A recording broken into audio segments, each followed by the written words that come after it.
Halo sahabat semuanya, salam giat. Berjumpa di channel Al.Andawi Andi. Jangan lupa klik tombol subscribe dan nyalakan loncengnya ya. Terima kasih. Jadi, ya silakan Mas. Waalaikumsalam warahmatullahi wabarakatuh.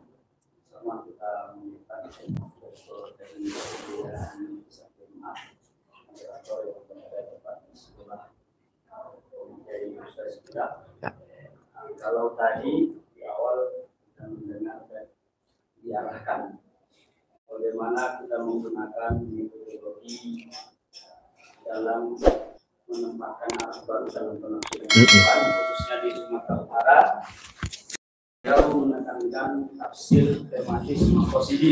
Iya. Maka di penyampaian materi yang kedua ini saya telah menyelam. Allahu Akbar. Apa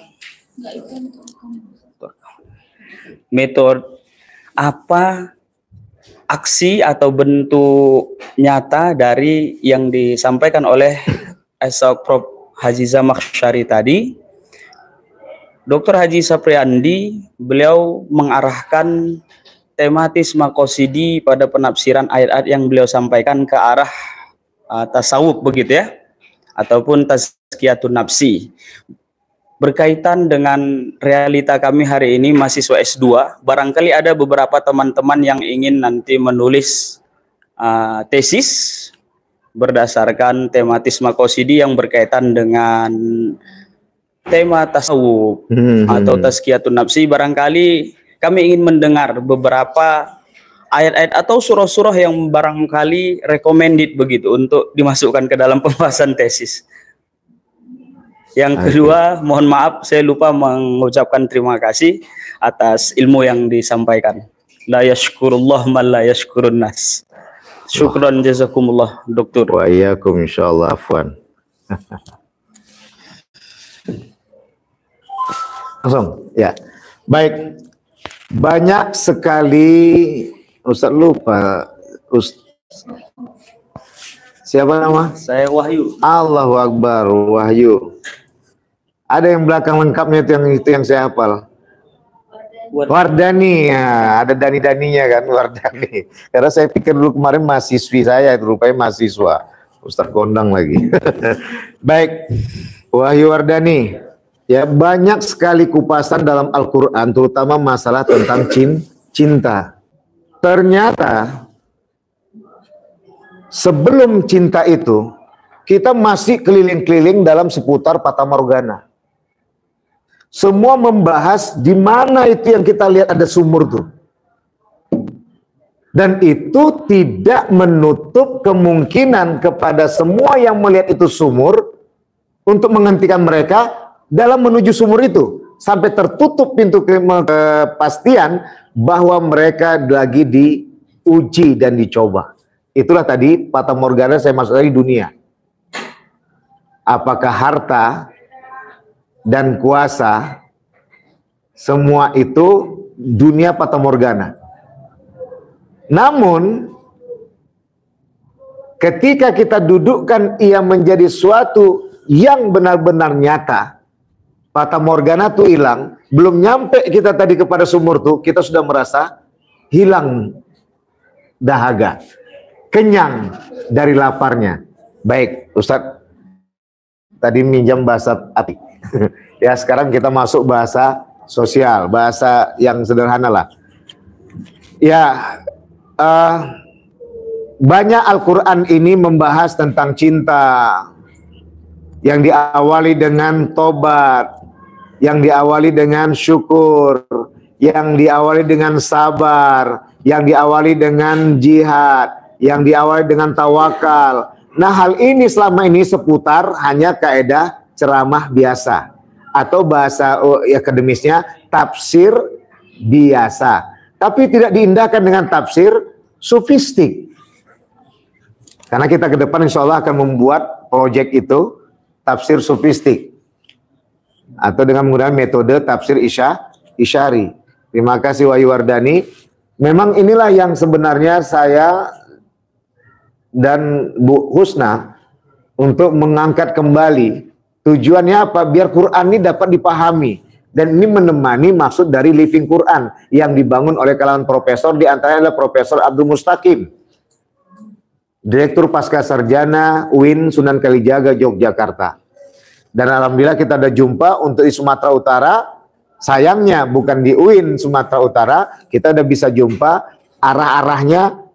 Esok Profesor Haji Jamak Sari Hasbalat Taib PhD atau bahasa Indonesia awamnya PhD, ya, itu insya Allah bisa kita andalkan untuk ke depan, ya, mudah-mudahan diberikan Allah langkah untuk kita kolaborasikan dengan si penggagas, diantaranya adalah Bapak Kiai Profesor Dr. Haji Abdul Mustaqim MA yang menjadi Direktur Pasca Sarjana itu ke depan insya Allah. Mudah-mudahan Pak Rektor juga akan menyaksikan muncul ya, bisa kita kolaborasikan kiai-kiai dari Sumatera Utara diwakili oleh esok Profesor Haji Jamak Sari, dan langsung juga kita temukan dengan Profesor Dr. Abdul Mustaqim.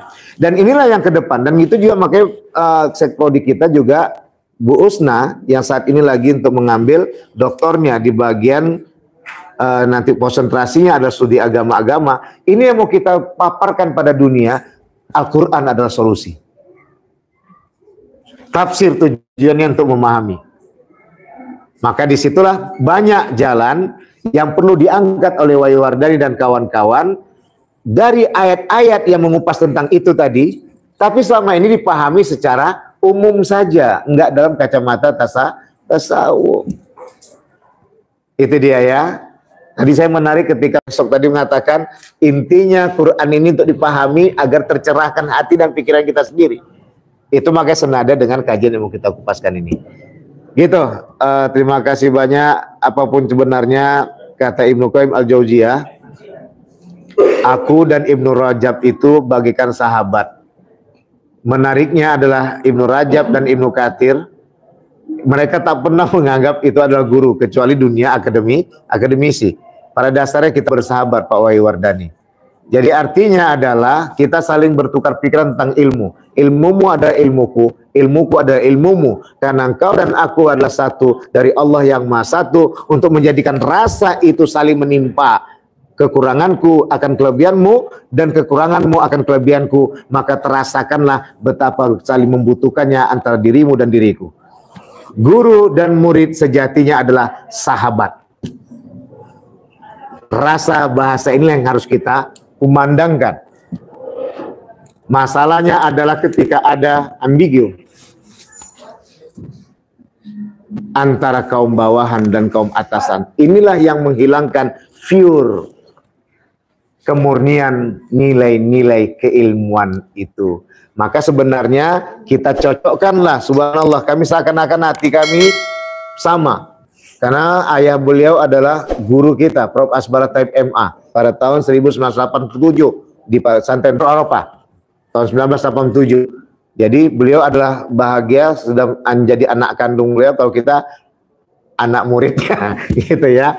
Alhamdulillah, maka alhamdulillah dengan ilmu Allah tadi, kita nggak ada kerjasama. Ustaz nanti bahas ini ya, Ustaz bahas ini ya, enggak. Tapi Allahu Akbar, ya. Beliau siapkan semuanya untuk menjadi bagian yang berada IAT ini di Fakultas Usuluddin yang kita cintai. Terima kasih Pak Wahyu Wardani. Ini menjadi pensahabat kita.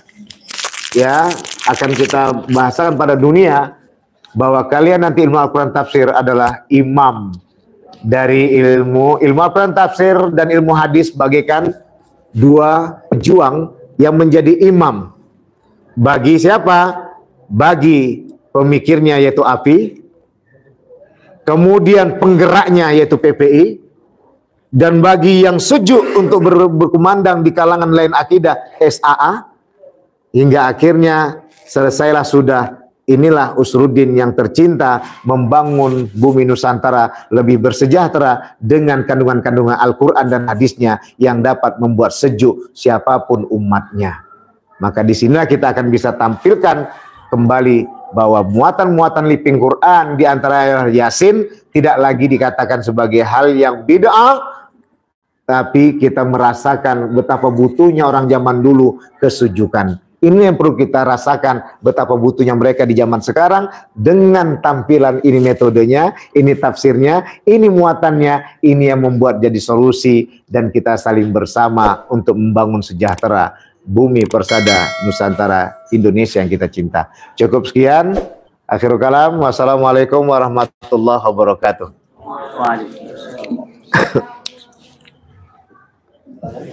Ya. Yang masih ingin bertanya, Oh ya, silakan. Izin Ustaz. Bismillahirrahmanirrahim. Assalamualaikum warahmatullahi wabarakatuh. Waalaikumsalam warahmatullahi wabarakatuh. Nama saya Rafli Kafi, saya dari Prodi Akidah dan Filsafat Islam semester 3. Izin bertanya Ustaz. Dari tadi kan kita membahas mengenai pembaharuan, mengenai ya arah-arah baru lah gitu kan terkait dengan tafsir ini. Ini kan berarti kita membicarakan tentang integrasi kan Ustaz? Iya. Integrasi bagaimana caranya agar Al-Quran, agar ilmu tafsir ini bisa kita implementasikan atau kita kolaborasikan kepada ilmu-ilmu yang lain begitu kan. Tapi nah ini kan hubungannya begini Ustaz. Integrasi itu kan berkaitan dengan yang namanya ijtihad, ya kan Ustaz? Nah, sementara di dalam ijtihad kita mengetahui bahwasannya dalam Islam orang yang berijtihad itu syaratnya harus hafal Quran. Nah, bagaimana kita ingin mengembangkan ya orang-orang yang tidak hafal Quran ini ya Ustaz, pertama? Dia belum hafal Quran, tapi dia memiliki keinginan untuk bagaimana caranya agar dia bisa mengembangkan ayat-ayat yang ada di Quran ini. Karena saya pernah membaca satu buku Profesor Zabrul Khan yang menuliskan bahwasannya dulu penganut kristologi bernama Hubble pernah merekonstruksi lah pemahaman mengenai Al-Quran dari Quran surat Az-Zariyat ayat 47 yang mengatakan bahwasannya dan kami yang menciptakan langit dan kami juga yang meluaskannya. Di situ terakhirlah satu teori yang dinamakan lubang hitam yang digagas oleh seorang ilmuwan bernama Stephen Hawking. Nah, di situ kan saya melihat bahwasannya apakah masih berlaku syarat seorang mujtahid harus hafal Quran. Sedangkan di zaman sekarang itu butuh sekali orang-orang yang memiliki pemikiran baru, terutama dalam agama ini, untuk mengembangkan bagaimana caranya agar kitab suci ini bisa relevan dalam zaman yang sekarang ini, Ustaz. Bagaimana, Ustaz? Apakah itu masih berlaku, Ustaz, maksudnya? Oke. Nah, syarat bahwasannya seorang mujtahid itu harus hafal Quran. Sementara kan ini urgent gitu kan. Orang yang nggak hafal Quran tapi dia punya keinginan, apakah nggak boleh begitu? Baik, langsung. Man ta'allamal Qur'an wa 'allamahu. Secara kontekstual, hakikat dari hafalan Quran adalah pelakonan. Secara kontekstual, kita menggunakan jurus ruang dan waktu. Makanya kemarin soal Ahzab ayat 21, laqad kana lakum fi Rasulillahi uswatun hasanah. Telah kami datangkan kepada kamu sekalian seorang utusan Allah. Liman kana yarjullah, barang siapa yang mengharapkan Allah wal yaumal akhir. Akhir tadi adalah surga. Boleh nanti saksikan dalam video Ustaz kemarin kajian ceramah Maulid Nabi di Al.Andawi Andi. Ya, di situ saya jelaskan bahwa akhir itu adalah surga. Wa dzakarallah katsira. Sebutlah Allah banyak-banyak di hati dan pikiran. Nah, secara hakikat hafal Quran yang dimaksud adalah man ta'allamal Quran wa 'allamahu. Siapa yang mengajarkan Al-Qur'an, siapa yang belajar Al-Qur'an dan mengajarkannya. Artinya secara tafsir Isari bukan terjemah, adalah dia mengimplementasikan kandungan Al-Quran itu dalam kehidupannya sehari-hari. Barulah masuk yang kedua yang menjadi syarat untuk menjadi thiqah. Dia sebagai mufasir sejati, kalau saya sebagai mufasir Isari. Ya, dari bidang tasawuf, basically-nya adalah agama dan filsafat Islam. Di mana tadi sikonya? Hafallah dia secara Al-Quran, teks 30 juz, dan juga dia paham isi kandungan Al-Quran dan dilakoni dalam perbuatan sehari-hari. Tapi ada satu hal yang Ustaz jelaskan. Jangan jadikan ini sebagai metode yang main-main. Ketika ada orang yang karena dia sudah hafal Al-Quran, tapi dia nggak paham isi Al-Quran, dia langsung jadi imam. Pada syarat-syarat imam kita harus kaitkan lagi. Bacaannya bagus, satu. Yang kedua, paham dengan Al-Quran, paham Islam itu, dua. Maka dulu paham dulu Pak Wahyu. Apa dulu kalau saya nggak berani jadi imam tahun 90-an dulu, 99 sampai 2000 awal, kalau belum menikah. Walaupun masa jemaah waktu itu nawarkan kita sadar diri, belum nikah. Kenapa? Pernikahan itu berat. Awak teori aja selama ini, prakteknya di dalam pernikahan itu, kalau bagus pernikahan kita, baguslah. Berarti kita sudah menghidupkan separuh Al-Quran dalam keluarga. Nih buat adik-adik juga nih, jangan mentang-mentang udah hafal Quran langsung tampil aja, langsung lupa di belakang tuh ada yang layak jadi imam. Ketika ini udah sama dua orang ini tadi, ya, baru masuk tadi kepada apa? Kepada dia punya lama menghadapi dunia pemahaman itu. Artinya apa? Bisa jadi umurnya lebih tua. Yang kedua, bisa jadi umurnya belum tua, tapi dia duluan rumah tangga. Ada yang umurnya 60 tahun, mungkin dia waktu itu baru menikah 3 tahun, 4 tahun. Sedangkan ada yang umurnya masih 55 tahun, tapi dia udah menikah 25 tahun, udah jadi kakek pun. Itu dalam pemikiran. Bahasa tadi siapa yang lebih paham, barulah dia jadi imam. Sekarang apa bukti survei membuktikan? Baca lagi imam dari panjang-panjang, onah di belakang sasamuratnya kambuh, udahlah. Ruang dan waktu, gitu ya. Intinya adalah Kahfi, pahamilah itu secara kontekstual. Secara kelembagaan yang menghadirkan mufasir-mufasir sejati, monggo. Dia menerapkan hafal Quran dalam lahiriah tekstual dan hafal Quran dalam batiniah kontekstual terlakoni dalam kehidupannya sehari-hari. Berarti itu bisa dibilang hanya sekedar apa? Penguat lah gitu ya. Dia hafal Quran gitu, bisa jadi kayak bener lah apa yang dibilang dia aja hafal Quran begitu. Meminjam jurus Asok Profesor Jamaah Sari tadi, ketika Rasulullah menafsirkan tentang roda teori Big Bang itu, ya, enggak itu yang dipakaikan. Artinya ketika itu disesuaikan dengan ruang dan waktu masa tersebut. Artinya apa? Rasulullah menempatkan dengan Allah yang mengkhususkan bahwa sah saja siapapun menafsirkan asal muatan isinya tak lari dari kandungan. Tapi sebagai orang yang mengerti, rujuk lagi, saya bukan bidangnya, makanya saya kembalikan kepada yang lebih ahli. Bahasa itulah bahasa rasa namanya. Apapun ceritanya, adik-adik yang lagi magister S2 ini lebih fokus mereka ke tafsirnya daripada kami yang sebagai prodi. Tapi kita mempunyai manajemen pengelolaan yang dipercayakan, dan alhamdulillah mengerti sedikit-sedikit tentang hal itu. Gitu ya, bisa dipahami? Ya, saya rasa intinya adalah itu, teks dan kontekstual tak bisa dipisahkan. Ini sama dengan nakli dan akli tak bisa dipisahkan. Sama dengan iman dan Islam tidak bisa dipisahkan. Karena ada muatan yang hilang, Pak Wahyu Wardani, ihsan. Ada muatan yang hilang, Kahfi, anak. Awaknya pikir udah menikah aja udah sedap. Padahal kalau belum punya anak, terganggu juga. Udah punya anak, pikir udah sedap. Padahal anak tadi belum jadi soleh dan soleha, bingung juga. Gitu loh. Jadi intinya, ilmu dan Islam merasa kita udah mumpuni. Tapi ihsan itulah.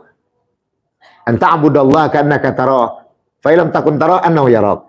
Menyembah Allah itu seakan-akan kita melihat Allah. Bila tak melihat Allah, Allah melihat kita. Jadi apa artinya? Lakukanlah karena bismillah, karena Allah, dan berakhir perbuatan itu bukan karena berharap dipuji atau dipuja, tapi karena memuji Allah. Alhamdulillah. Cukup sekian, saya rasa itu udah langsung kesimpulan.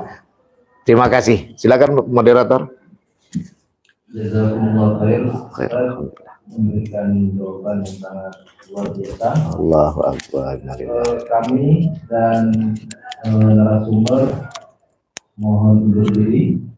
Kami tutup acara kita dengan bersama mengucapkan alhamdulillah. Alhamdulillahirabbil alamin. Dan Rasul Subhanakallahumma bihamdika asyhadu an la ilaha illa anta astaghfiruka wa atubu ilaik. Assalamualaikum warahmatullahi wabarakatuh. Waalaikumsalam warahmatullahi wabarakatuh.